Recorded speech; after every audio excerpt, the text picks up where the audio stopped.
só, minha gente, porque esse tema tem uma relação com a política, vocês vão perceber agora. Conhecer a nossa história é entender quem somos.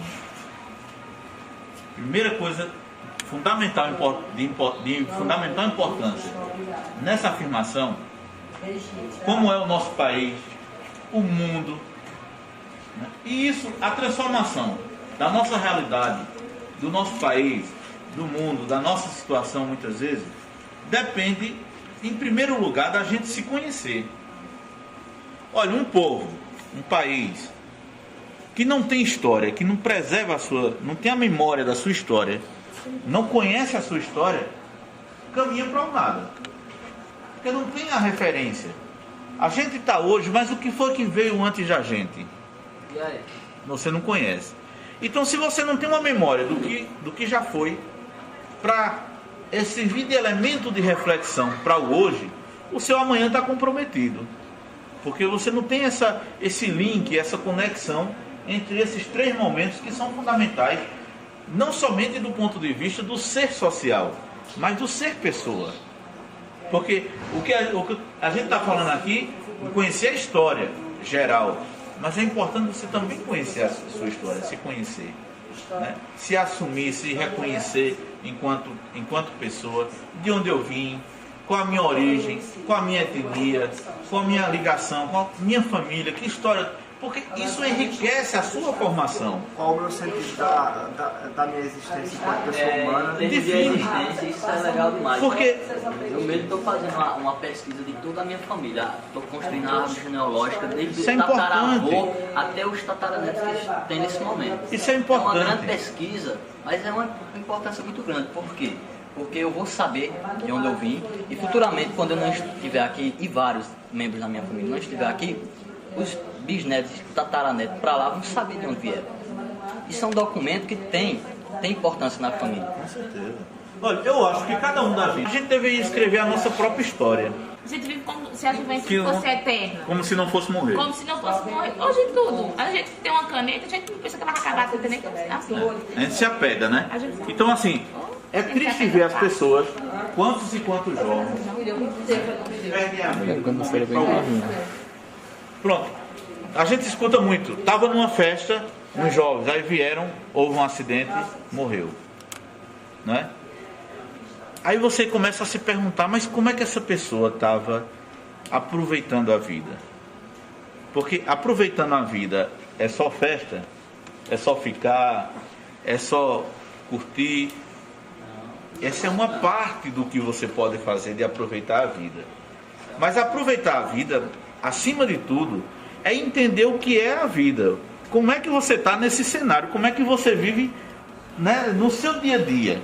E sobretudo entender que a vida é uma dádiva de Deus, né? E que ela tem um tempo final. Pior é que a gente não sabe quando é, mas ela tem um tempo final.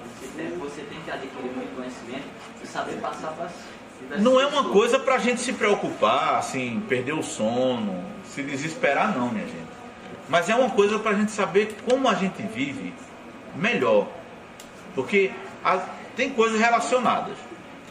Tem gente que não vive bem, em geral, porque não consegue estar bem com si mesmo.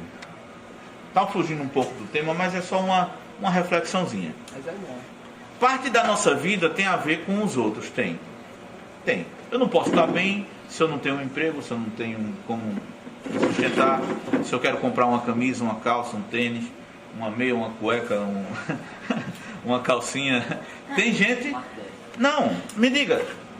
São elementos, são preocupações da nossa sobrevivência, do nosso dia a dia. Ninguém pode estar bem faltando as coisas essenciais à vida do ser humano. Moradia, né? Agora, tem aquele tipo de gente que já não acorda bem, independente do que seja a vida. Tem gente que tem muito dinheiro e não consegue ser feliz. Não é verdade? Os que não tem já amanhece muito bem. E outros que não têm dinheiro e conseguem ser felizes. Porque esse elemento da felicidade ou não, só abrindo esse parênteses, é muito relativo. Tem a ver com o geral, mas também tem a ver com você.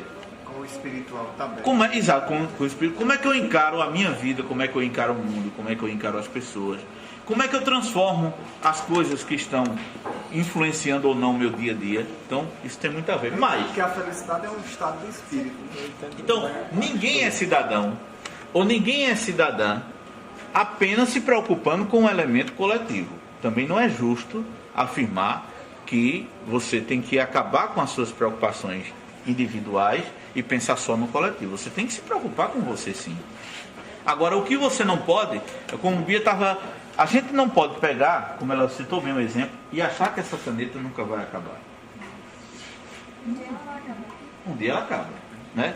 A vida não é apenas... A vida é uma, tipo, uma alucinação de qual delas nunca sairemos vivos. Assim, certo, isso é interessante.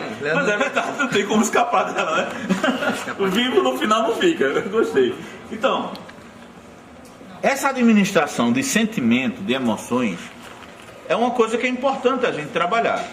Porque... E é um grande desafio. E é um grande desafio. Porque a gente se apega a tudo.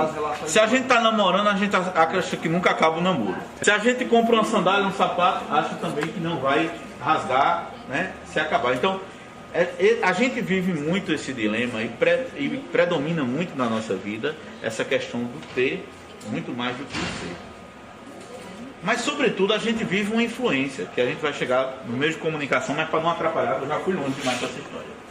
Bom, entender que nem sempre as pessoas vestiram bermudas, camisas, ternos, vestidos, que nem sempre moraram nas casas como existe hoje, ou que já se sobreviveu trocando produtos sem usar dinheiro. Vocês já ouviram falar nisso? Que o dinheiro não era moeda, não existia era troca nas comunidades primitivas. Você não comprava nada. Bia tinha um casaco, trocava com uma calça.